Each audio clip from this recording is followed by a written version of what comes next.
السلام علیکم لسنرز۔ ہم آپ کو اپنے یوٹیوب چینل کی سچی کہانی میں خوش آمدید کہتے ہیں۔ کہانی شروع کرنے سے پہلے اگر آپ ہمارے چینل پر نئے ہیں تو ہمارے چینل کو سبسکرائب کیجیے۔ کہانی پسند آئے تو لائک اور شیئر بھی ضرور کیجیے۔ وہ ایک ٹھنڈی سرد رات تھی۔ لوگ عشاء کی نماز پڑھ کر اپنے اپنے گھر لحاف میں جا کر چائے کافی کے مزے لے رہے تھے، مگر غریب کی کیا سردی کیا گرمی، وہ تو بس روزی کمانے کی فکر میں کسی بات کی پرواہ نہیں کرتا۔ وہ صرف اپنے کاروبار اور گھر والوں کا پیٹ پالنے کی فکر میں مبتلا رہتا ہے۔ انہی میں ایک بندہ نواز تھا، جو کہ ملتان کا رہنے والا تھا، جو کراچی روزی کمانے آیا تھا۔ گرمیوں میں وہ مٹکے والی کلفی بیچتا اور سردیوں میں چائے اور ساتھ ہی مرغی کی یخنی۔ تین ہٹی پر اس کی چھوٹی سی دکان تھی۔ اس چھوٹی سی روزی میں اللہ نے اسے بہت برکت عطا کی تھی۔ زیادہ رش کی وجہ سے اس نے دو لڑکے بھی اپنے ساتھ رکھے ہوئے تھے۔ آج غضب کی سردی تھی۔ سردی کے ساتھ کوئٹہ کی ہوا بھی چل رہی تھی، جس کی وجہ سے سردی میں اور اضافہ ہو رہا تھا۔ اکا دکا لوگ آتے اور سوپ کی جگہ آج چائے کا زور زیادہ چلا۔ رات کا 1 بجنے والا تھا۔ آج لڑکوں کو بھی سردی بہت زیادہ لگ رہی تھی۔ استاد، دکان بند کر کے گھر چلنا چاہیے، بہت ٹھنڈ لگ رہی ہے۔ ٹھیک ہے، ایک چائے کا گرم کپ پی لو، تمہارا پیدل کا راستہ ہے۔ ٹھیک ہے استاد۔ تمام کام ختم کر کے بچے اپنے گھر کی طرف چل دیے۔ نواز بھی کچھ چیزوں کو سمیٹ کر چائے کے لیے مڑا ہی تھا کہ اسے چوڑیوں کی کھنک سنائی دی۔ اس نے پلٹ کر دیکھا تو وہ ایک بہت ہی خوبصورت لڑکی تھی، جس نے اورنج کلر کا سوٹ پہن رکھا تھا۔ اس کے لباس اور جسم سے عجیب سی مہک اٹھ رہی تھی، جو نواز محسوس کیے بغیر نہ رہ سکا۔ محترمہ، آپ اتنی رات میں کیا کرنے آئی ہیں؟ ارے، یہ کیسا سوال پوچھ رہے ہو؟ سردی ہے، تمہارے ہوٹل سے چائے پینے آئی ہوں۔ مگر بی بی، میں تو اپنا کیبن بند کر چکا ہوں، تمام سامان بھی۔ آپ گھر جائیں، اپنے کچن میں اچھی سی چائے بنائیں، خود بھی پئیں اور گھر والوں کو بھی جا کر پلائیں۔ جناب، باتیں اچھی کرتے ہیں آپ، میں بہت ضدی ہوں، چائے تو آپ کے ہاتھ کی ہی پیوں گی۔ جائیں اپنے گھر۔ یہ سن کر وہ لڑکی زور زور سے ہنسنے لگی۔ اس کی ہنسی میں ایک عجیب سی جل ترنگ تھی، جسے وہ محسوس کیے بغیر نہیں رہ سکا۔ فضا میں ہنسی گونج رہی تھی۔ نواز نے اس کے چہرے کی طرف غور سے دیکھا۔ بڑی بڑی براؤن آنکھیں، گلابی گلاب کی طرح چہرہ جو میک اپ سے بے نیاز تھا۔ وہ اس کے حسن میں کھو سا گیا۔ اس نے جلدی سے چولہا جلایا، فریج سے دودھ نکال کر دودھ پتی کی چائے اسے بنا کر پیش کی۔ یہ لیں، جلدی سے پی لیں، آپ اپنے گھر کی راہ پکڑیں۔ ارے، آپ کو بڑی جلدی ہے؟ محترمہ، میرا نام محترمہ نہیں ہے۔ ٹھیک ہے رجا صاحبہ، اگر پولیس کی موبائل یہاں تک پہنچ گئی تو آپ کے ساتھ میری بھی شامت آ جائے گی۔ میں شریف آدمی ہوں، آپ جلدی سے چائے ختم کیجیے۔ ارے، آپ کتنے ڈرپوک ہیں، کچھ بھی نہیں ہوگا۔ جب تک میں آپ کے ساتھ ہوں پرندہ بھی پر نہیں مارے گا، انسان کو تو چھوڑیے۔ نواز کے جسم میں سنسناہٹ سی دوڑ رہی تھی۔ آخر یہ کیا بلا ہے؟ بلا کا نام ذہن میں آتے ہی نواز کی سٹی گم ہو گئی۔ یہ کوئی چڑیل یا اسیبی سایہ ہے، کیونکہ اس کے کیبن کے ساتھ ہی بڑے بڑے برگد کے درخت تھے۔ لوگوں کا کہنا تھا یہاں پر سایہ ہے۔ ارے، تم جو سوچ رہے ہو بالکل ویسا ہی ہے۔ میں ایک چڑیل ہوں، مگر تم سے پیار کر بیٹھی ہوں۔ میں سامنے والے درخت پر بیٹھی تم کو دیکھتی رہتی تھی، مگر موقع نہیں ملا تم سے اکیلے بات کرنے کا۔ آج موقع مل گیا، جس کی میں تلاش میں تھی۔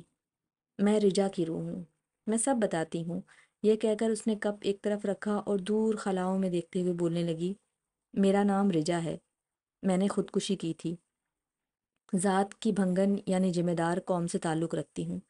میں تمہیں دوسری ملاقات میں سب کچھ بتاؤں گی، میری وجہ سے تم پریشان مت ہونا۔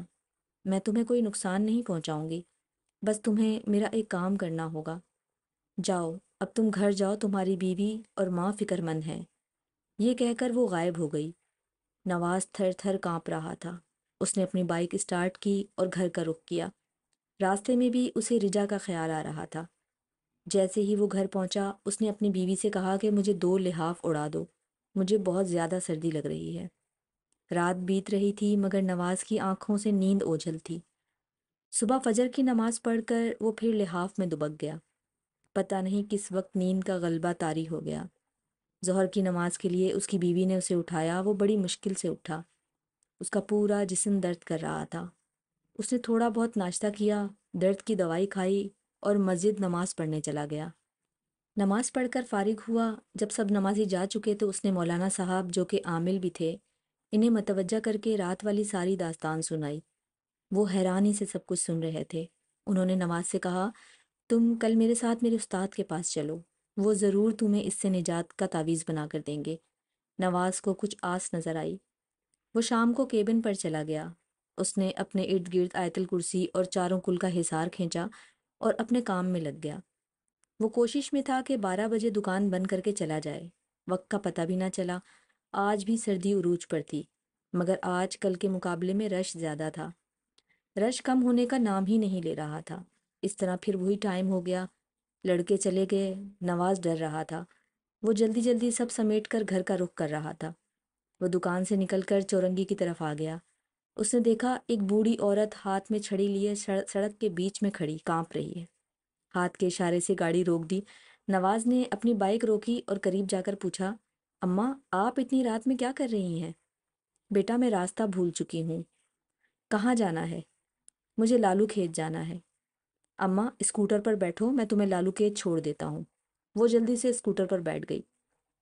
ابھی وہ اپنے خیالوں میں چل رہا تھا کہ اسے محسوس ہوا کہ اس کے پیچھے جو بڑھیا بیٹھی ہے اس کے پاس سے وہی معطر خوشبو اور چوڑیوں کی کھنک آ رہی ہے۔ اس نے پیچھے مڑ کر دیکھا تو رجا یعنی وہی بدرو تھی۔ ارے سامنے دیکھو، ٹرک آ رہا ہے۔ واقعی اس کی بائک کے سامنے ٹرک تھا۔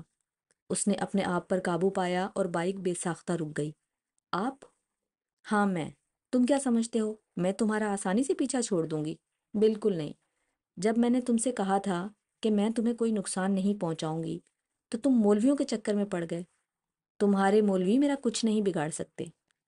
نواز تو تھر تھر کانپنے لگا اور کہنے لگا کہ مجھے گھر جانا ہے، گھر والے میرا انتظار کرتے ہوں گے۔ میں بھی تو کب سے تمہارے انتظار میں سڑک پر کھڑی ہوں، چلو میرے ساتھ۔ نواز درخت کے نیچے بیٹھ گیا۔ آپ مجھ سے کیا چاہتی ہیں؟ دیکھو میں صرف یہ چاہتی ہوں کہ تم مجھ سے چند گھڑی بات کر لیا کرو۔ میں تم سے ایک کام لینا چاہتی ہوں۔ بولیے، کیا کام ہے؟ میں بتاتی ہوں۔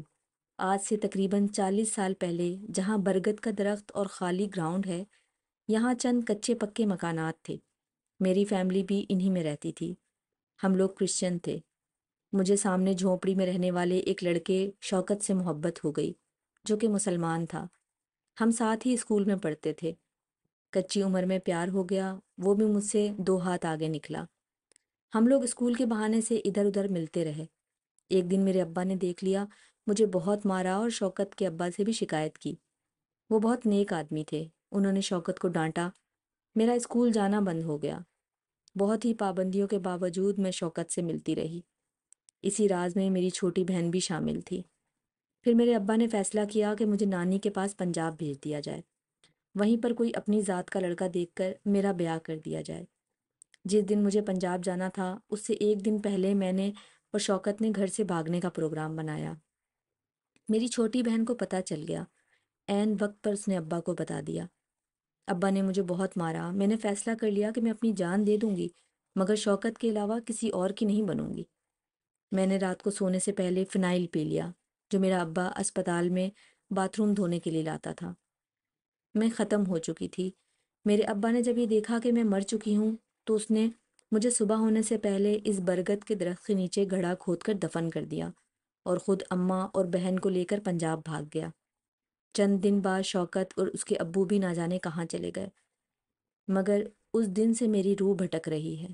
اس درخت کے نیچے آج بھی میری تازہ لاش موجود ہے۔ میں چاہتی ہوں مجھے یہاں سے نکال کر مسیحی قبرستان میں دفن کر دیا جائے۔ یہ کام تم کر سکتے ہو۔ تمہاری شکل شوکت سے بہت ملتی ہے۔ تم کل رات 2 بجے کے بعد میری ڈیڈ باڈی درخت کے نیچے سے نکال کر مسیحی قبرستان میں ڈال آؤ، کیونکہ یہاں تمام مسلمانوں کی درسگاہ ہے، یہاں سے مجھے آزادی ملے۔ جب بھی میں یہاں سے آزادی کی کوشش کرتی ہوں کوئی نہ کوئی چیز آڑے آ جاتی ہے۔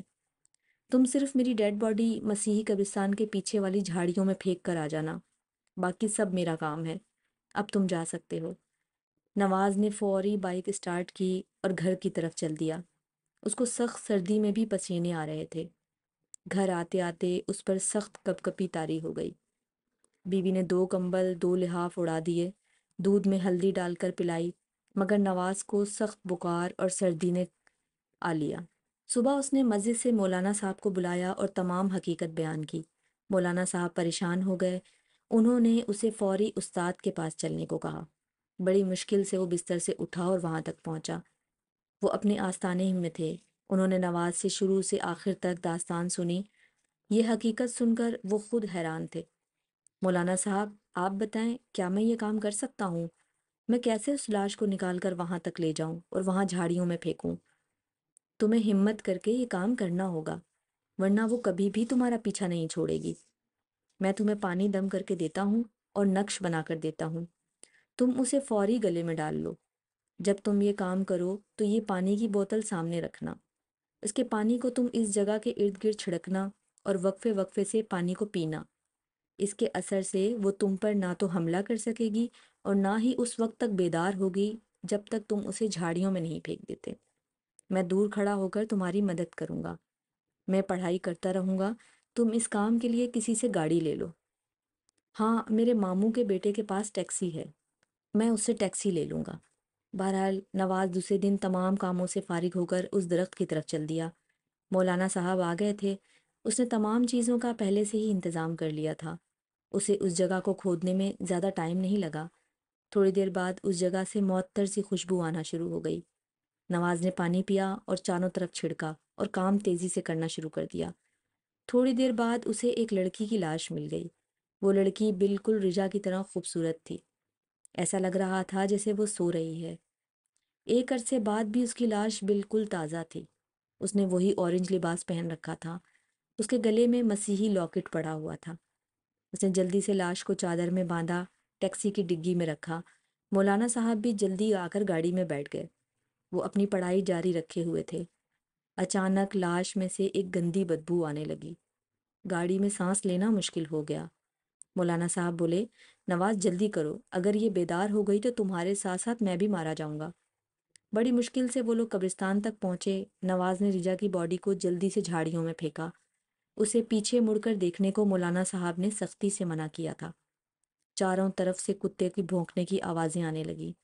فضا میں عجیب سی سرسراہٹ طاری تھی۔ ایسا لگ رہا تھا جیسے کوئی بچی سسک سسک کر رو رہی ہے۔ مولانا صاحب آنکھیں بند کر کے قرآنی آیتوں کا ورد کرتے رہے۔ نواز نے گاڑی جلد ہی گھر کو جانے والے راستے پر موڑ دی۔ گھر پہنچ کر انہوں نے شکر ادا کیا۔ مولانا صاحب نے کہا کہ تم بالکل پریشان مت ہونا، وہ اپنی جگہ پہنچ گئی ہے۔ نواز اس کے بعد بھی کافی پریشان رہا کہ کہیں وہ کسی دن دوبارہ اس کے سامنے نہ آ جائے، لیکن پھر وہ لڑکی اسے نظر نہیں آئی اور وہ سکون سے اپنی چائے کی دکان پر اپنا کام کرتا رہا۔ یہ داستان نواز نے اپنے مرنے سے پہلے اپنے دوست کو سنائی تھی، جس کی بدولت آج یہ کہانی آپ تک پہنچا رہی ہوں۔